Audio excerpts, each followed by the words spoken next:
What will the engineering and architecture industry look like going forward? Will the Great Resignation continue for a long time? Will people work hybrid forever? These are the types of topics we're going to cover in today's episode. I have with me Peter Atherton from ActionsProve, and here at the Engineering Management Institute, we teamed up with ActionsProve for the second year in a row, and we conducted a study and talked with over 300 professionals in the AE industry, and we asked them questions that their bosses didn't want to ask them. And today we're going to go through that entire report. The report itself is entitled Present and Future of Work in Engineering and Architecture, an in-depth study of the state of the industry and talent market and how companies can compete in a fast-changing world. And it is available at www.futureofworkinaec.com. However, today, Pete and I are going to go through the report findings and the directives that we've established that companies can take to overcome these challenges. Before we dive in, a word from our sponsor, Colliers Engineering and Design. Colliers Engineering and Design is a multidisciplinary engineering firm with over 1,800 employees in 63 offices nationwide and growing fast. Colliers Engineering and Design maintains an internal culture that is nurtured through the promotion of integrity, collaboration, and socialization. Their employees enjoy hybrid work environments, continuous career advancement, health and wellness offerings, and programs and projects that have a positive impact on society. Colliers Engineering and Design stays on the cutting edge of technology, and their entrepreneurial approach to expansion provides personal and professional development opportunities across the firm. Leadership's dedication to the well-being of their employees and their families is demonstrated throughout the wide range of benefits and programs available to them. For more information, visit the career page on their website at colliersengineering.com.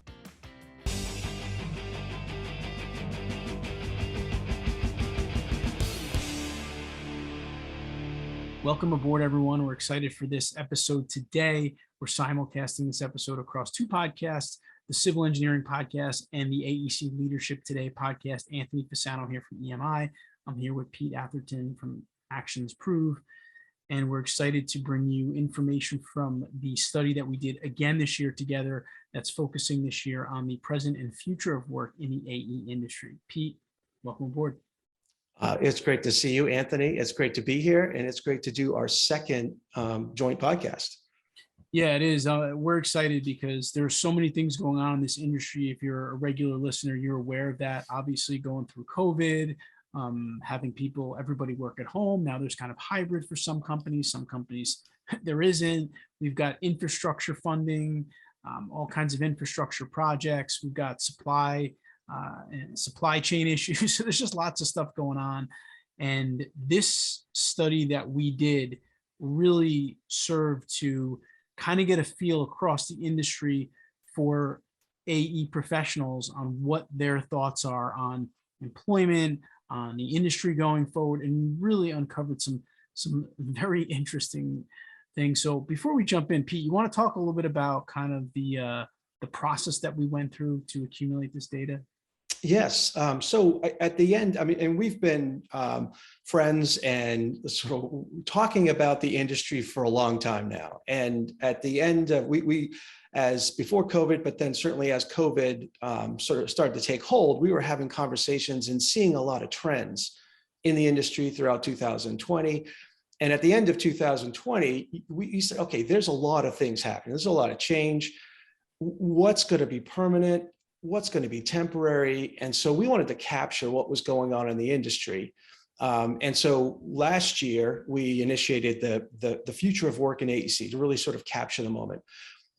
We got a lot of great feedback on that report. And then certainly as last year started to unfold and we had the Great Resignation really taking hold, we had the return to the office. We're starting to kind of struggle with that a little bit. What does that mean? What is hybrid? Is hybrid going to be permanent now?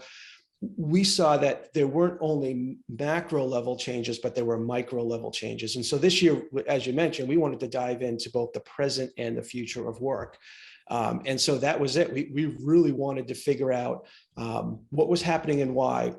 And further, we've both been having conversations with leaders and managers. And there was a lot of questions about what was the state of their firms, what are the state of the industry. And in this, by design, we ask questions that we know that leaders and senior managers want to know the answers to, but maybe were hesitant in some cases and maybe afraid in other cases to ask. And so we wanted to dive right in.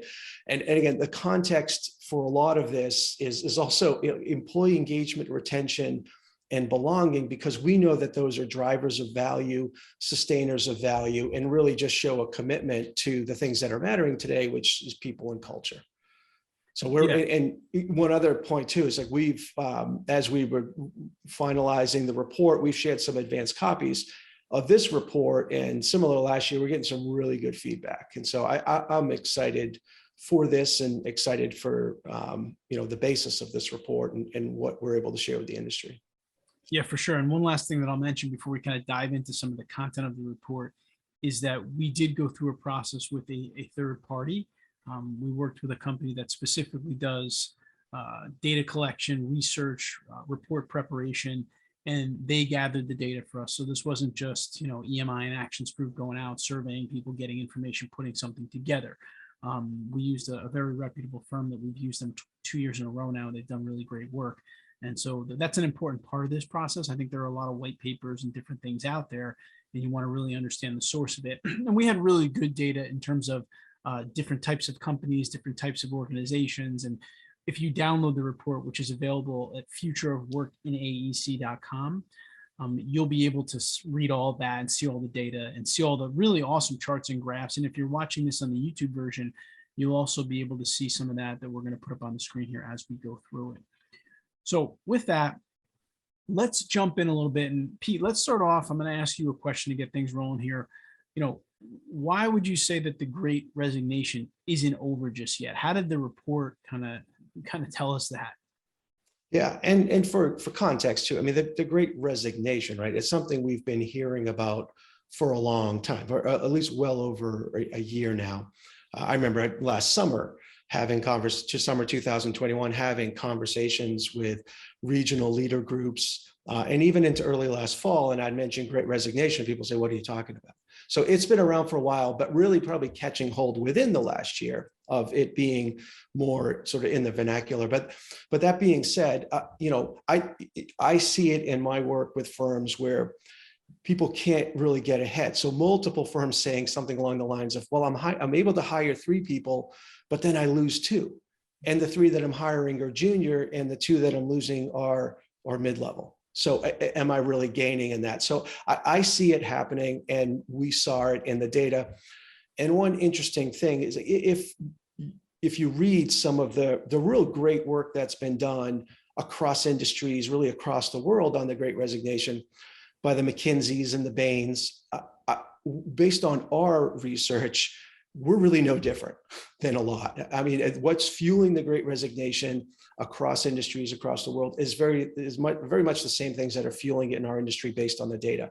And there are transactional components to that, money being one, but there's also a lot of relational, and relational really is cited as the top reasons for that. And so, I mean, as it relates to talent, I mean, we've been dealing with sort of the war for talent since before the Great Resignation happened. Certainly during COVID, there's a little bit of a pause for a while, but then it started picking up, and obviously picking up steam and maybe continuing. And part of that is just strong public and private sector work. There was a little bit of a delay, but then there was the snapback, and now we're looking at the infrastructure bill. And we're also looking at very strong housing demand. Now, maybe it's not priced affordably, but there'll be solutions to that through manufactured housing and fabrication, through technology and that type of thing. But there's a lot of the fuel for our industry is still going to be there. And so, because that's one of the questions that we asked in the study. Do you think, what are you thinking about further growth? And I think 80% of the respondents said, "Oh, our firms were expecting growth in 2022, despite the, what you mentioned, the inflationary pressures and supply chain and all that." There has been a wrinkle in recent months with inflation really taking hold further. Has the outlook changed? And I don't think so. If you really, there might maybe for some firms, some sectors, and who knows, but at this time, I think when you sort of have a conversation about it, it's the thought is that we're still an industry that is probably going to grow. But to dive into the data. So we asked the question, again, one of the questions that people want to know the answers to, but might be hesitant to ask, would you consider leaving your current employer in the next 12 months for the right opportunity? And the data came back almost 2 in 3, so 61% specifically said that they would, at least consider. Half of that group, so about 30% or 26-30% of that overall said they would strongly consider. And that was skewed to younger professionals. And I think that's pretty significant. And we could talk more about that. But one other kind of fine point on that, as we designed the survey, the 61% of the people said that they would consider leaving their current employer. We dug a little deeper into the 39%, the people who said no, and we asked them, okay, well, what might entice you to leave your current employer, and asked them a number of questions. Only a quarter of that group said, well, none of the above. And we asked about, substantially higher pay, better quality of life, more interesting work, better training and development, greater job security, greater autonomy, more flexibility. We asked all those questions. So with 25% of that group saying, well, no, none of those, and they had an opportunity for other. So if you do the math, does that mean that really 10% of our industry couldn't be enticed? And there's a lot of enticement going on, and is that 10% plus or minus our major owners? So that's, it's still here. And I continue to see it happening. We certainly saw it in the data. Yeah, those numbers are really kind of eye-opening and fascinating to me. If you're a firm owner, you have 300 employees, to think that almost 200 of them would consider leaving for the right opportunity, and a quarter of them, or 75 of them, would strongly consider it, is definitely concerning. And it kind of, listen, Pete and I have done a lot of work with firms in this industry, so it wasn't necessarily alarming to us when we saw the data. I think if anything, it confirmed what we've been hearing in the industry, but it's still, when you just look at the data and you look at the numbers, it is concerning, which is why, as we go through this report, and we're going to get to this a little bit later on, there are some directives and things that we found that companies that have been able to have really good retention, that have been very people focused, what they've been able to do to kind of, weather the storm, if you will, through this great resignation and some of the other challenges going on. So the report is not just meant to throw all this data at you. It is meant to be actionable and give you some things that you can do. And like I said, we're going to jump into a couple of them today as well. And you'll be able to, see some of those for yourself and maybe try to implement them. And make a good point. We didn't want to just ask the question, hey, are you considering leaving your current? We dove into, the reasons why. We want to know why. And I would ask you about that, Anthony, from your perspective, as we dove into the data. But you made a great point with, we were not at all looking for just to provide information and data. This survey was designed, like last year's survey, for relevant, actionable insight. Not just there's a lot of information out there, but we really tried to dive into the insight. So that being said, what did the survey find as far as the reasons professionals are considering leaving their employers? Yeah, this is a big one. In fact, this is, if you do end up downloading the report, and again, it's at futureofworkinaec.com, you'll see that there's a lot of colorful charts and graphs in there to try to bring the data to you in a way that you can digest it. But my favorite one, and both of our favorite, is figure number 3. And you'll be able to see that if you're watching the YouTube video now, it's up on the screen. If you're not, don't worry, you could see it in the report. But figure number 3 is titled Reasons for Job Turnover by Generation. And that's exactly what it is. And it goes through all of these top reasons people cited for leaving. And then it gives you the different categories by years of experience. So under 10 years, 10 to 19 years, and 20 or more years. So I'll tell you right off the bat, the top 3 reasons that were cited were, number 1, they're looking for career advancement, which we've been kind of talking to companies about for years, and this is really putting an emphasis on it now. The second one was they're seeking a more flexible schedule. And the third one is my compensation is not competitive.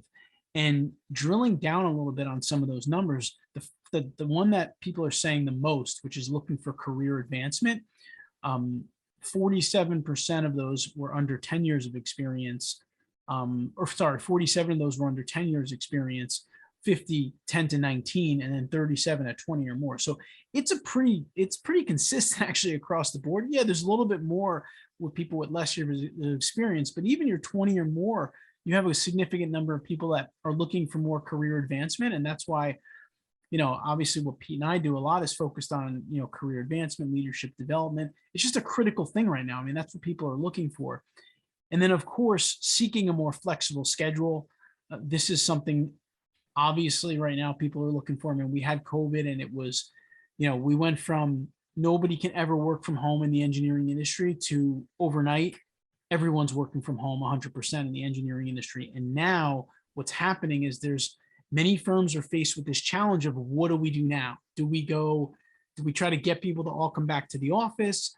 Do we keep people home? Do we do a hybrid? How much flexibility is involved in it? So that's a huge, huge kind of challenge right now. And it's real. And we've been working with firms to help them develop some hybrid work environment guidelines at EMI and really diving into this, because what happens is like employees want clarity. Like if you're going to go work somewhere, you want to understand what your work life is going to look like. Am I going to the office? Am I driving an hour every day? Gas prices, et cetera. Do I have the flexibility? So that's obviously still top of people's mind. And that's a big one that people are going to continue to think about. And then of course, that third one is my compensation is not competitive. And, I think when people are looking to make a move, of course, compensation is always going to be part of that discussion. They always say you're not going to move unless you're getting, a significant increase in salary. I don't think that statement is as important as it used to be. I do think people are looking for some other things. And I think this report proves that. But one other thing I'll say, Pete, that we might want to talk a little bit about here is the next couple, which are high level of stress and too much work for one person. And that high level of stress is actually mostly cited by people with 20 or more years of experience, which is an important point. And that's something that you've had a lot of experience with. You've written a book on burnout, experienced it yourself. I mean, that's a big one. It is. And one point too, as I've spoken over the last 6 months, specifically with different leaders in national conferences or, through webinars or one-on-one, when you say that, the number one factor for people leaving is not compensation, there is a little skepticism. Well, yeah, they say these things, but at the end of the day, it's about the dollar. And the data shows, and in our industry and across industries, that money is absolutely important. That is a transactional component, but not the biggest factor. And we definitely found that. And even just anecdotally, so talking to multiple firms, leaders, C-suites, who people have, they've been feeling the pressure of salaries. I will say in practice, when there's a huge gap,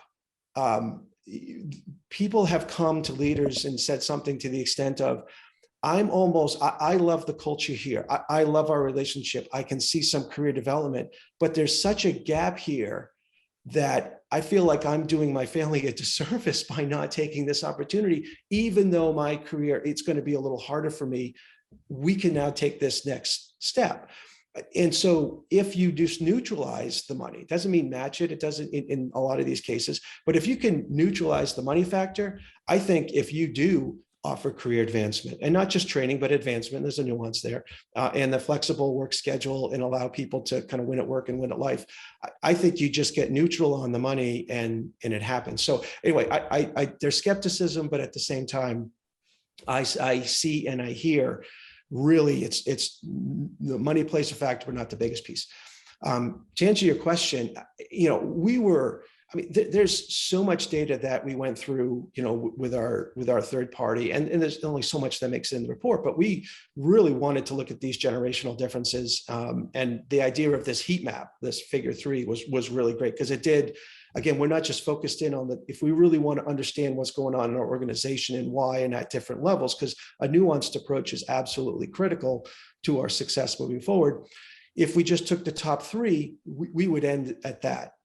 Well, as you mentioned, if you go to number 4, 5, 6, and 7, you see that those are affecting people with more than 20 years experience. And so the high level of stress, too much work for one person, also not feeling valued at work, that people were much high. The highest group that didn't feel valued at work with the 20 plus folks And also, this for what reason I might leave my organization.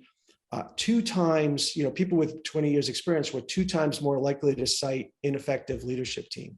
So are we really addressing some of these issues as it relates to stress? So, diving into that, we asked that question, similar to last year. Is work stress affecting your physical and or mental health? This year, 65% of the respondents said yes.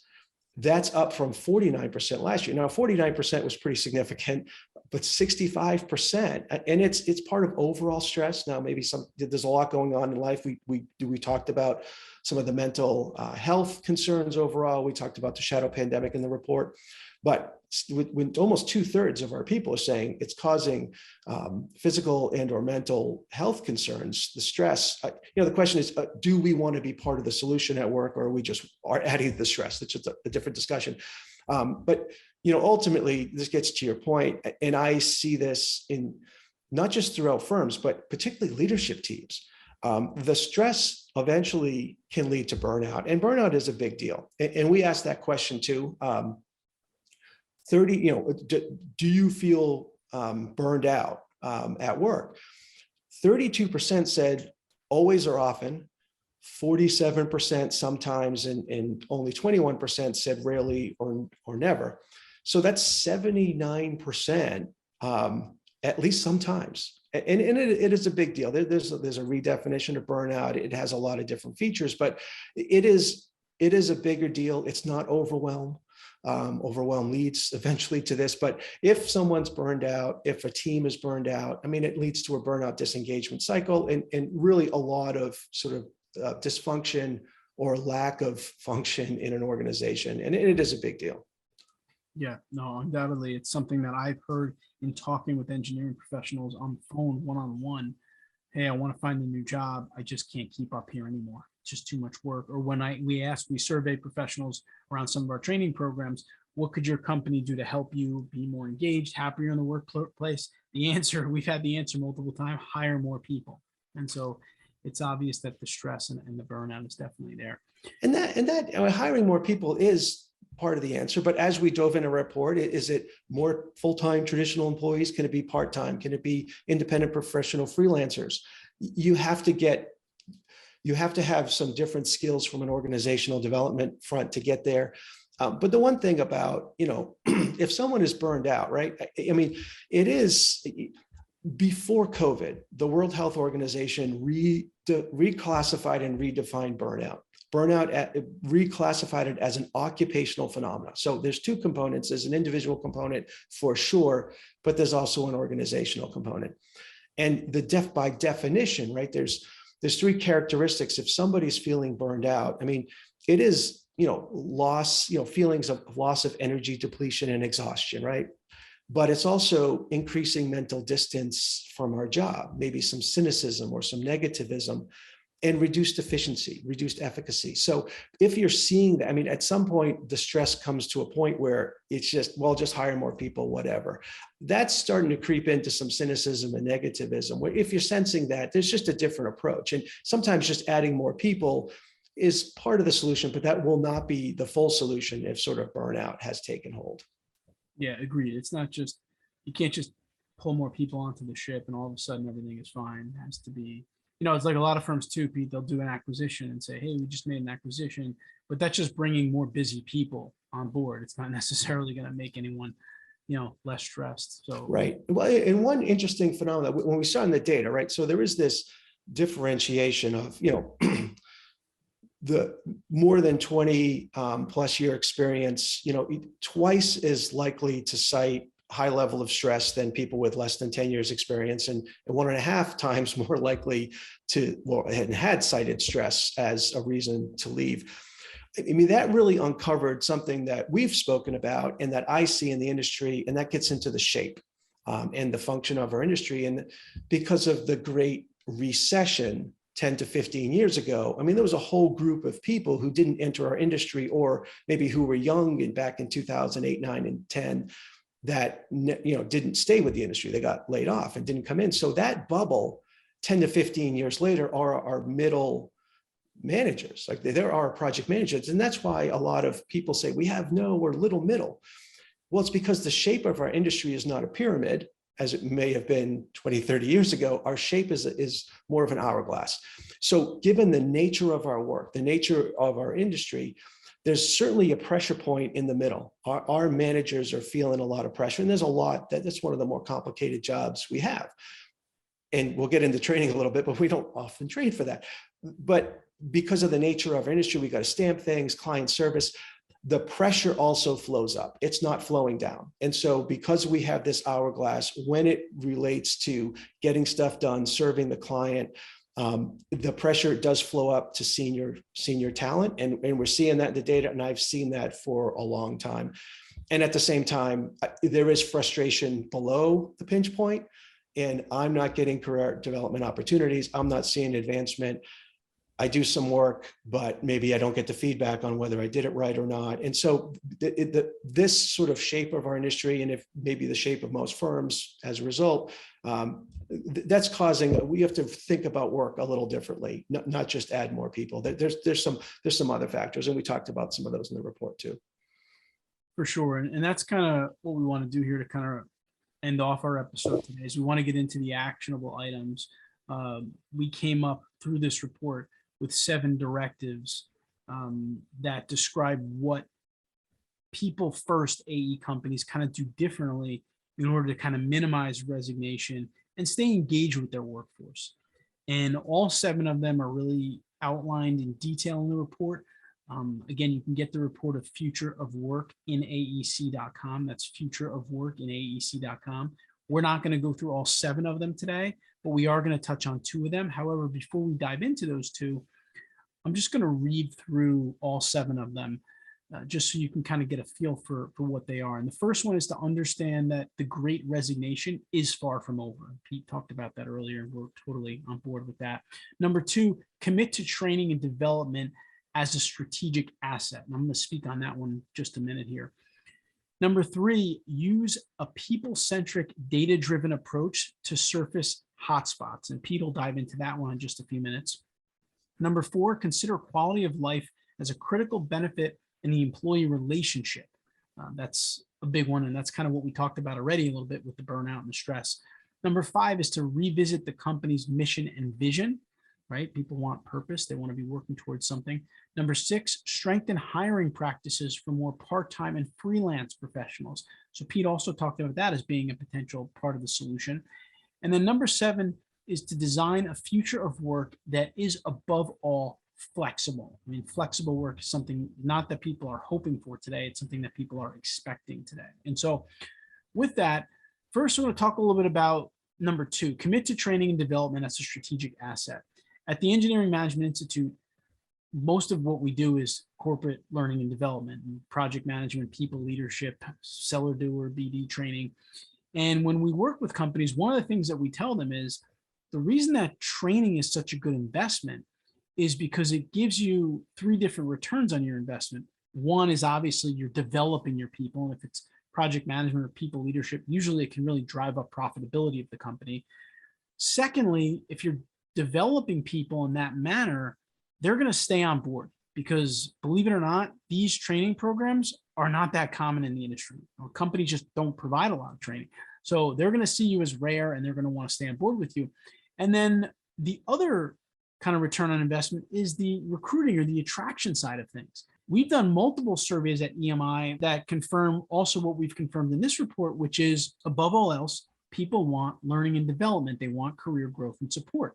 And so if you're able to talk about that in an interview or publicize that across your social media channels, there are going to be top talent out there that are going to look at that and say, wow, this firm is offering these kind of career development support tools and programs and learning and development. I want to work at a company like that. So when you think about the word training, which I think is a kind of a watered down word these days, and a lot of people just think of training as that getting on a couple of webinars, which is why we try to use the word learning and development wherever we can. But when you think about it, understand that it's absolutely a tool that can help you to build profitability by developing better project managers, better people leaders. But it's also a tool that will keep people there and will bring people to your company. It's I like to describe it in, you want to create that magnetic workplace where people really want to stay there. And training is a critical component of that. And I'm sure, Pete, you've heard the same in talking with some of your clients and the firms you work with.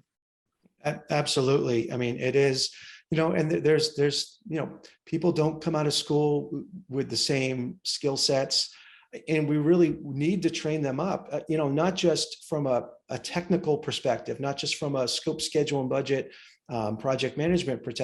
That's absolutely essential, but it's also in the people skills and the culture and how we do things. But if we're not even training on what we do, that's going to be hard to say on how we do it. And that's sort of the secret sauce in a lot of organizations, is how we do our work, because there is competition to what we do, but how we do it and why we do it. That's the difference. And with training programs, I mean, you layer that in, that's going to be a strategic differentiator. Yeah, 100%. And again, yes, our firms, Pete and myself, we do offer obviously coaching and training, but we have that's why we went to a third party. And we reached out to a lot of professionals across the industry, because this information is not coming from us, it's coming from them. And I would guarantee you that if you polled your firm, you did a poll within your firm and asked similar questions to what we asked, you're going to get similar answers. So your people also want these things. And we're hoping that by giving you some of these directives, you'll be able to kind of implement it and kind of move forward and take some valuable action on this. All right. So now, Pete, you're going to talk a little bit about the next one, which is really interesting. Use a people-centric, data-driven approach to surface hotspots. Talk about that one. Well, we've talked about it a little bit with just looking at the heat map, that figure 3, where we can identify hotspots. So what's happening in an organization at different levels, and understand the reasons for that. Because from an organizational development perspective, we want to understand what's happening and why, where, because you don't build Rome in a day. You figure out what the hotspot is, and you address that and sort of build momentum, and just strategic plan or organizational development execution. You have to really know where to start. So the hotspots is key, but people-centric, data-driven. I mean, big picture, I mean, we're, as a society, becoming more people-centric. I mean, everything's customized, our Amazon orders, what music we want to listen to, Netflix. I mean, so it's definitely a customization society, right? So we're expecting that, people are expecting that. One size absolutely doesn't fit all. So it's definitely people-centric is the way to go, but data-driven. I mean, in the report, I mean, we talked about the generations already, but there's major differences. There's still a gender gap. I mean, if we look at, the reasons, there's more reasons why women are considering and leaving our industry than men.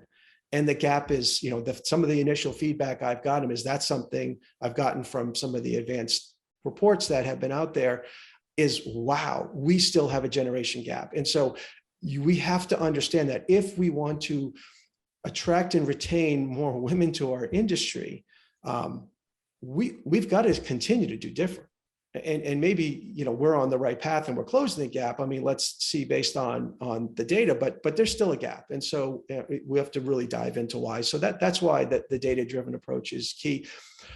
One thing when we're looking at this data, I mean, one of the things that really I think about is in some of the, back to the office discussions is, a report like this really requires, from a leadership and a management team perspective, different type of thinking.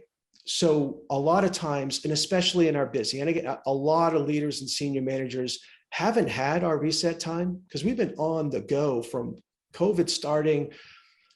A lot of people, society-wise and in our industry, have had a reset. And there's a fundamental change right now where people have redefined winning.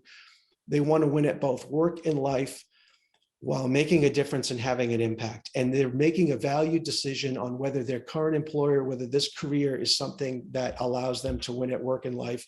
And so that is fundamentally happening. When we look at this data and we want to see how we want to react to it, I think it's reflexive thinking is going to hurt us. We really need reflective. And so the reflexive is, well, that doesn't, that wasn't the way before. That wasn't the way I grew into this industry. Things are just very different now. Gen Z is seeing a much different world than Gen X had in the 90s. we have to be reflective and not reflexive. But in our busyness, a lot of times we're reflective, and sometimes we're sort of sending the wrong message, even if in our hearts we don't mean it. There's no malice. We're just being reflective. So kind of a big picture thing. One other take I'll share is, when we get into people-centric, when we're looking at things across generations, across gender, it requires more nuance, career development plans. We still have to perform as an organization. We have to perform as teams, right? In order to make sure we have unity of purpose and we're able to perform, the more nuanced we get, and we have to be nuanced and people-centric, based on the data and based on, not just in our industry, but across. But the more nuance we have with our people, the more clear we need to be with vision, goals, and objectives for the organization, the more clear we have to be with mission and values, because only with that clarity can we get connection and alignment to align someone's personal goals with that of the team, with that of the client, with that of the organization. And so we need to get more nuanced. But if we get too nuanced without the clarity of the big picture, I think we're not going to be as successful as a team, and we're probably going to lose some of that culture. And I think that's the rub in a lot of organizations. So again, we want to be attractive, supportive, and dynamic, but we also need to perform. And figuring out that balance is going to be key. As you mentioned, one of the directives is future. We're going to be flexible overall, and really driving to a point of success from anywhere, but success being important. We're here to do a job, and we're here to have success in our industry, and what we do matters. It absolutely matters, but it's hard work, and it doesn't just happen by accident. And so anyway, that's a key piece. We absolutely need to understand what problem we're solving, but we have to solve that problem in the context of some of the great things that we do as an industry. Pretty much everything we do as an industry has a significant impact. Yeah, for sure. So it's really, these are critical factors in terms of long-term sustainable growth for AE firms. We truly believe that. Once again, the report is titled Present and Future of Work in Engineering and Architecture, an in-depth study of the state of the industry and talent market and how companies can compete in a fast-changing world. The report is available for download at futureofworkinaec.com. So you can grab the report there. And really, if you can just implement a few of these directives, you will see improvements across the board. And if you can do more than a few, then you're even going to see more improvements. And it's all laid out for you in the report, all the data, charts, figures, the directives. It's there for you. We hope that you take it. We hope that you use it. And you can feel free to reach out to us if you have any questions. And Pete, it was fun doing this again. And I really look forward to doing it again next year and seeing what's changed again. Absolutely. Yes, it was great to be able to talk about this. Again, we're just hitting some of the highlights. There's a lot more depth in the report, and we're just excited to support the industry in this matter, to support more people and solve some of the bigger problems, but on a very people-centric way. Absolutely. And again, we hope that you were able to get the report, futureofworkinaec.com. We look forward to any comments you have, whether you leave them on our podcasts and YouTube, or you reach out to us on LinkedIn. We're happy to connect with you. I hope you take this information and use it. We'll see you on the next episode. Take care. I hope you enjoyed our conversation today. We do truly believe that what's inside of this report can help professionals and firms grow for the long term in the engineering and architecture industry. Again, you can get your copy of the report at futureofworkinaec.com. And please consider subscribing to our YouTube channel. Here, we put out videos like this on a weekly basis to help professionals in the AE world become better managers and leaders. I'll see you next week.